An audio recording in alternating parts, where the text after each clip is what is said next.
ज्योतिष के कार्यक्रम journey of astro with Radha में आज हमारी चर्चा होगी कुंडली में बनने वाले एक ऐसे योग के बारे में जिसके बारे में जानने के लिए हर एक स्त्री प्रयासरत रहती है और वह खुद चाहती है कि उसकी कुंडली में यह योग हो। अपने इस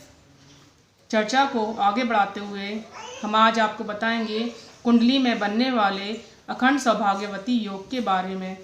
कुंडली में कुछ ऐसी स्थितियां होती हैं जिनसे हम बता सकते हैं कि यह जातिका या इस कुंडली में अखंड सौभाग्यवती का योग है या नहीं है। सप्तम भाव में हो और उन पर शुभ ग्रहों की दृष्टि, शुभ ग्रह जैसे कि बुध, शुक्र, बृहस्पति की दृष्टि हो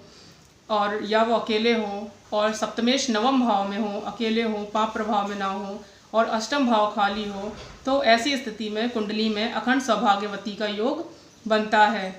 कुंडली में यदि सप्तमेश 1, 4, 7, 10, 9 और 5वें भाव में विराजमान हो, एकादश भाव में भी अच्छा रिजल्ट देते हैं और उन पर कहीं से भी बृहस्पति की दृष्टि पड़ जाए तो ऐसे में भी कुंडली में अखंड सौभाग्यवती का योग बनता है। 5,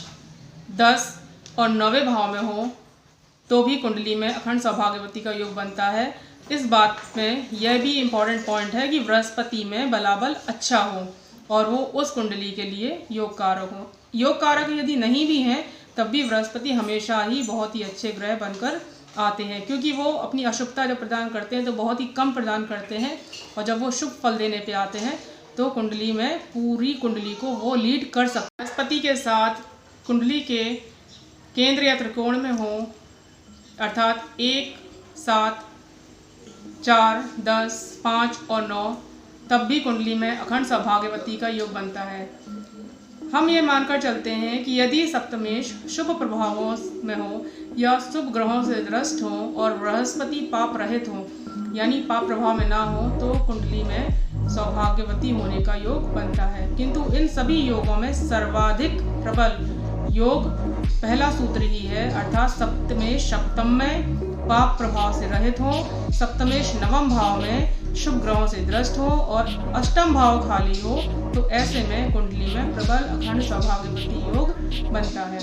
आप भी अपनी कुंडली में चेक करिए, यदि इस तरह का कोई योग बन रहा है तो बहुत ही अच्छी बात है। यदि नहीं भी बन रहा हो तो भी यदि बृहस्पति अर्थात वैवाहिक जीवन के जो कारक ग्रह हैं या पति के कारक ग्रह बृहस्पति यदि मजबूत स्थिति में है तब भी आपको निश्चिंत रहना चाहिए, आपका जीवन अच्छा ही रहेगा। तो ऐसी जानकारी आपको और यदि चाहिए हो तो आप मेरे चैनल को लाइक, सब्सक्राइब और बेल आइकन दबाएं ताकि आपको और अच्छे योग और जो भी सौभाग्य से रिलेटेड योग हैं वो भी पता चल सकें, कुंडली आप देखना सीख सकें और मेरी जानकारी को और अधिक देख सकें। धन्यवाद।